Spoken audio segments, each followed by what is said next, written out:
Welcome to Carter's Retro Reviews. Today we're going to be reviewing Tyrian for the PC. Now, I know what you're thinking, PC? Wait, that's not a Sega Saturn, and you're right, it's not the same, but this is one of the games that I grew up with, and it means a lot to me. I love this game terribly, terribly. Does that mean you're going to get a heavily biased review? Probably, yeah, you're probably going to get one.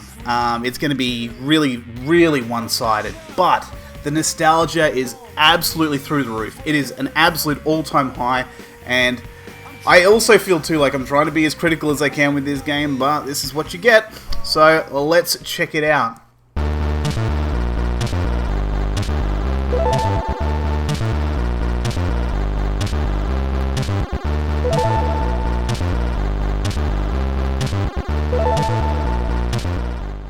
Unlike most of my reviews, Tyrian was released on PC in 1995 and also on the Game Boy Color and Game Boy Advance sometime later. If I didn't have such a penchant for the Saturn, I'd be seeing a lot more retro PC games, as the PC was one of the most played and memorable platforms for me growing up. So games like this have huge amounts of nostalgia. In previous reviews, people have jokingly complained about how I'm forcing their hand into spending money, ha ha ha ha. Well, this will help ease the burden, as it's been released as a freeware game in 2004 and it runs on the smell of an oily rag. So the story is, you're Trent Hawkins and your friend Buse is... Wait, Buse? That seems like a typo. Feels like they meant to say Bruce. Okay, well, they keep calling him Buse throughout the plot, so... Alright, I'll give him a nickname. So, Busey is... Okay, now it seems like I'm referring to Gary Busey. Well, anyway, Busey knows of this stuff called gravitium, and that is the reason why this company called Microsol are terraforming Tyrian. Buse is killed by Microsol because of his knowledge, but before he dies, he tells you some important stuff. The sort of stuff you say straight afterwards, ugh, I wish you didn't tell me that. Turns out that gravitium could make Microsol completely unstoppable.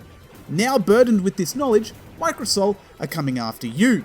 The only way to escape is to make it to Zavara, which by the way raises a few questions because during the game, you get to see the name of each level on the right hand side. And you reach Zavara early on, but it's now plagued with enemies. What do you do? If it were me, cry deeply and pray that death comes quick, swift and painless. The presentation of the game is absolutely first rate. The menu presentation looks really nice and has a uniformative theme. In my previous review of Gunbird, I felt the in-game presentation was pretty bare. Well, this is the sort of thing I was looking for, giving us more without it seeming too busy.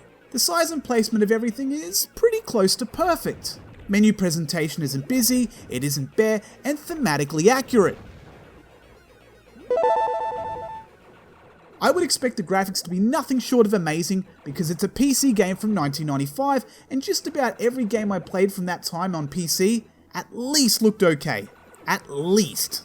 But this game looks really great. A lot of love and a lot of time spent on this game. I don't even know many people who own this game or even knew of its existence, which is sad because it really stood out to me as one of the really good shooters of the time. There's enough detail to be fully immersive, and short of 1 or 2 levels in episode 4, there's no glitching that I noticed. Animation is more smooth than the body of Terry Crews.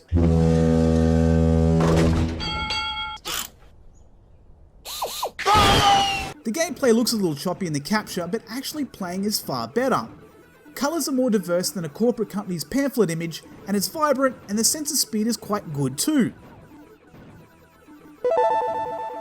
The sound. Wow.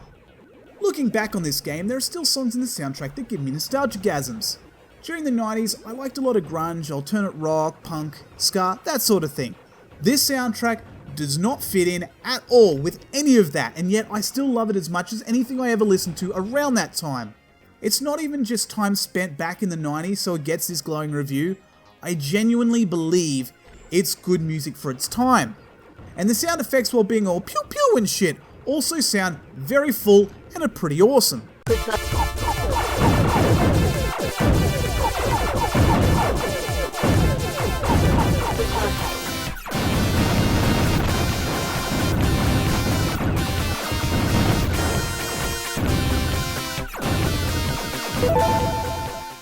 There are 2 main versions of Tyrian and Tyrian 2000.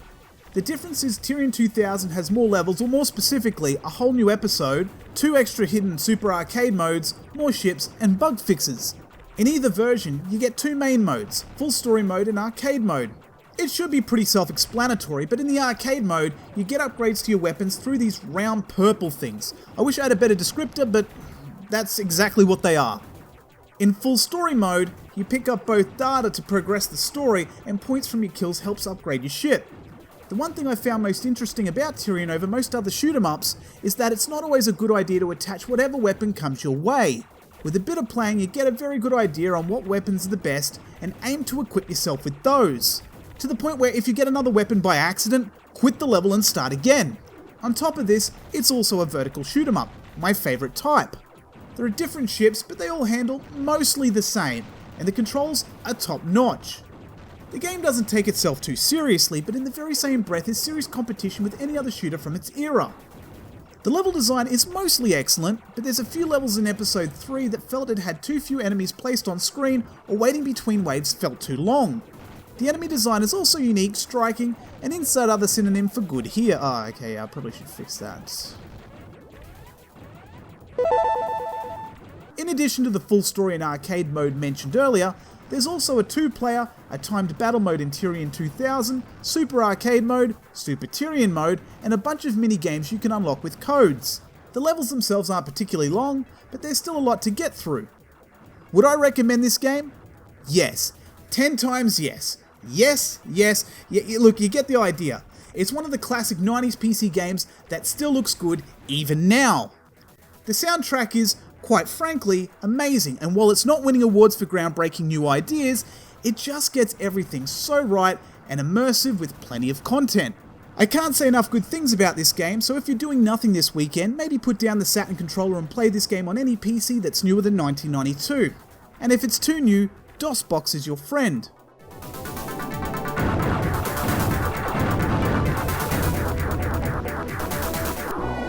Level completed.